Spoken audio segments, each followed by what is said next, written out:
नमस्कार दोस्तों, मैं श्याम मुरारी बांगड़ एडवोकेट सुसनेर वाला, इंदौर मध्य प्रदेश से। आज मैं आपको भारत में प्रचलित न्याय प्रणाली के संबंध में चर्चा करना चाहता हूं कि हमारे यहाँ देश में किस प्रकार की न्याय व्यवस्था है और उसमें किस प्रकार का सुधार किया जा सकता है। हमारे यहाँ सिविल जज और जुडिशियल मजिस्ट्रेट फर्स्ट क्लास के दो पद हैं जो जूनियर के रूप में शुरुआत होती है। उन्हें सबसे पहले दीवानी मामलों में सिविल जज के यहाँ और फौजदारी के मामलों में जुडिशियल मजिस्ट्रेट के यहाँ प्रशासन, पुलिस अपने अपने कार्यवाही करती है या वादी अपने प्रकरण को चलाता है। सबसे पहली व्यवस्था हम जब देखते हैं तो जूनियर जज के पास दो पद रहते हैं, एक व्यक्ति के पास दो पद। सिविल जज भी वह रहता है और जुडिशियल मजिस्ट्रेट फर्स्ट क्लास भी वह रहता है। जैसी जैसी फाइलें उसकी आती है वैसे वैसे उस केस का निपटारा करता है। इसके ऊपर फिर सेशन जज होता है।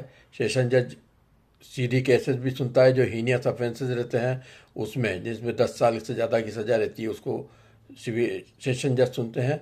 और इन दोनों की अपीलें सेकंड अपील के रूप में सिविल में हाई कोर्ट में होती है, और यदि फर्स्ट अपील होती है जुडिशियल मजिस्ट्रेट फर्स्ट क्लास के जजमेंट के आधार पर सेशन कोर्ट को, और सेशन कोर्ट के आर्डर के बाद फिर अपील होती है हाई कोर्ट को। यह पूरी प्रक्रिया अपने यहाँ निर्धारित की गई है। यानी एक ही व्यक्ति जूनियर जज के रूप में जो कार्य करता है उसके पास दो पद एक साथ रहते हैं। उसको उसी प्रकार की स्थिति हाई कोर्ट में, सेशन कोर्ट में भी रहती है, और हाई कोर्ट में भी सभी प्रकार के केसेस इसी प्रकार से चला करते हैं, सब साथ साथ चलते हैं। अमेरिका में यह परिस्थितियाँ अलग है। अमेरिका, ब्रिटेन, जर्मनी, इन सब में अलग अलग देशों में अलग अलग परिस्थितियाँ हैं। ब्रिटेन में रिवर्स एड्मिरल सिस्टम से जो न्याय प्रक्रिया है उसी को ही अपने यहाँ अडाप्ट किया गया है, वह कॉमन लॉ से ली गई है। और अमेरिका में, जर्मनी में, जर्मनी में और इटली आदि में देशों में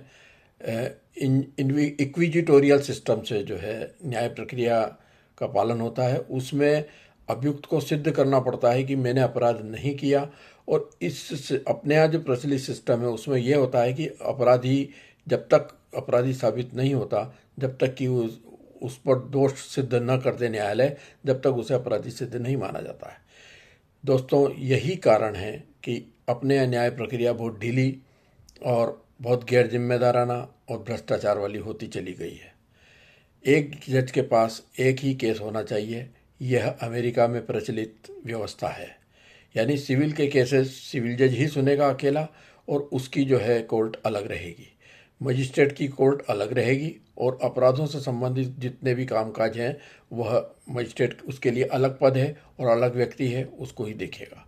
तो यह प्रक्रिया अपने यहाँ पे भी होना चाहिए।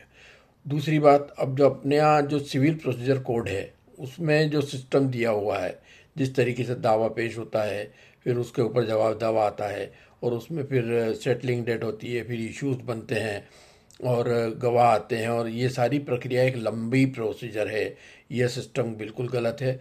जब तक हमारा उद्गम सही नहीं होगा, कि उद्गम को जब तक हम पहचान नहीं पाएंगे कि अपराध, ये डिस्प्यूट कहाँ से पैदा हो रहा है, जब तक हम अपनी प्रक्रिया को दुरुस्त नहीं कर सकते, तो उसके लिए हमें सबसे पहले अपने खुद के जो कानून हैं उनको दुरुस्त करना पड़ेगा। जैसे प्रॉपर्टी को लेकर के अपने यहाँ अधिकतर झगड़े होते हैं, तो लैंड रेवेन्यू कोड के जो संबंधित दावे हैं वो अपने यहाँ सबसे ज़्यादा चलते हैं। उसके बाद लेन देन के संबंधित दावे हैं, उसके बाद चेकों से संबंधित दावे हैं, उसके बाद मैट्रिमोनियल से संबंधित दावे हैं जो शादी विवाह के संबंध में। तो इसके लिए भी अमेरिका में एक अलग कोर्ट है, और अपने हिंदुस्तान में भी सेशन कोर्ट को ये अधिकार दिया गया है, और मेंटेनेंस को लेकर के सिविल जज क्लास को अधिकार दिया गया है। दोस्तों, यह प्रक्रिया भी बिल्कुल एक अलग होना चाहिए। विवाह के लिए भी एक अलग न्यायालय स्थापित होना चाहिए जो शुरू से लेकर के आखिर तक उस व्यवस्था को अलग तरीके से देखे। उसको एक कॉमन लॉ के साथ में, अपराधी लॉ के साथ में उसका ट्रायल नहीं होना चाहिए, मेरा ऐसा मत है।